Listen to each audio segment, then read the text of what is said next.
వ్యాప్తంగా చివరి విడత పంచాయతీ ఎన్నికలు ముగిశాయి. ఇక కీలక ఘట్టమైన కౌంటింగ్ ప్రక్రియ కొనసాగుతుంది. సాయంత్రంలోపు ఫలితాలను వెల్లడించనుంది ఈసీ. చివరి విడతలో మొత్తం 182 మండలాల్లోని 3752 సర్పంచ్ స్థానాలకు పోలింగ్ జరిగింది.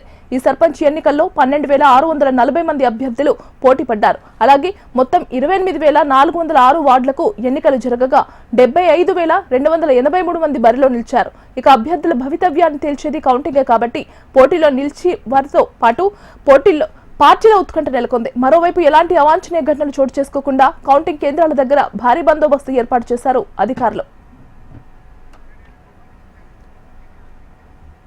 తెలంగాణ వ్యాప్తంగా చివరి విడత పంచాయతీ ఎన్నికల కౌంటింగ్ ప్రక్రియ కొనసాగుతోంది. ఇక ఇదే అంశంపై మరింత సమాచారం మా ప్రతినిధి గోపాలకృష్ణ అందిస్తారు. గోపాలకృష్ణ, ప్రస్తుతం కౌంటింగ్ దగ్గర ప్రక్రియ ఎలా కొనసాగుతోంది?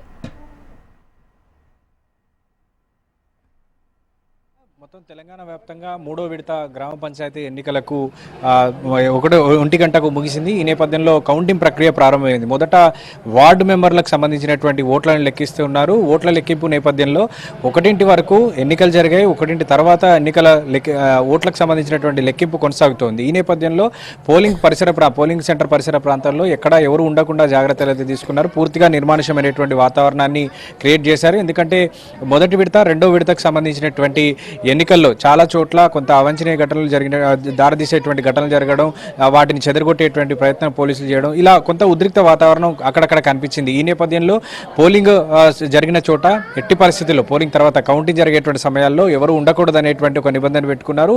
బిఎన్ఎస్ యాక్ట్ 163 కింద ఎవరు కూడా గుమ్మికూడదు అనేటువంటి నిబంధన విధించి పూర్తిగా అందరినీ పోలింగ్ సెంటర్ నుంచి దూరంగా తీసుకెళ్లారు. పూర్తిగా నిర్మానుష్యమైనటువంటి వాతావరణంలో ప్రస్తుతం కౌంటింగ్ కొనసాగుతుంది. కౌంటింగ్ హాల్లో వారికి సంబంధించినటువంటి అభ్యర్థులకు సంబంధించినటువంటి ఏజెంట్లు, అభ్యర్థులు మాత్రమే అలౌ చేస్తూ ఉన్నారు. మనం ఒకసారి ఉమ్మడి కరీంనగర్ జిల్లాలో చూస్తే, ఉమ్మడి కరీంనగర్ జిల్లాలో ఈరోజు జరిగినటువంటి మూడో విడతకు సంబంధించినటువంటి మొత్తం 408 స్థానాలకు ఈరోజు పోటీ జరిగింది. ఇందులో 22 ఏకగ్రీవం అయ్యింది. దీంతో 386 స్థానాల్లో పోటీ జరిగింది. కరీంనగర్ జిల్లా వారు చూస్తే 111 స్థానాలకు ఇప్పటికే 3 ఏకగ్రీవం అయ్యి దీంతో 108 స్థానాల్లో పోలింగ్ జరిగింది. వాటన్నిటికి కూడా ప్రస్తుతం కౌంటింగ్ కొనసాగుతోంది. వార్డు మెంబర్ల కౌంటింగ్ కొనసాగుతుంది. ఆ తర్వాత చివరి దశలో సర్పంచ్ స్థానాలకు కౌంటింగ్ కొనసాగుతుంది. ఇక జగిత్యాల జిల్లాలో చూస్తే 119 గ్రామాలకు 6 ఏకగ్రీవమై ఈరోజు 113 గ్రామాల్లో పోలింగ్ జరిగింది. వాటికి సంబంధించినటువంటి కౌంటింగ్ కూడా జరుగుతోంది. పెద్దపల్లి జిల్లాలో చూస్తే 91 స్థానాలకు 6 ఏకగ్రీవమై ఇందులో 80 స్థానాలకి ప్రస్తుతం కౌంటింగ్ జరుగుతోంది. ఇక రాజన్న సిరిసిల్ల జిల్లాలో చూస్తే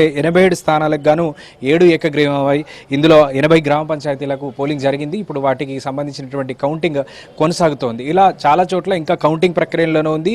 మేజర్ గ్రామ పంచాయతీలకు సంబంధించినటువంటి రిజల్ట్స్ సాయంత్రం కానీ వచ్చేటువంటి అవకాశం లేదు. సుమారుగా 8 తర్వాత వాటికి సంబంధించినటువంటి రిజల్ట్స్ వచ్చే అవకాశం కనబడుతోంది. చిన్న గ్రామ పంచాయతీలకు సంబంధించినటువంటి రిజల్ట్స్ మాత్రం మరొక 1-2 గంటల్లోనే బయటకు వచ్చే అవకాశాలు కనబడుతోంది. Deepika. Right Gopalakrishna, thank you.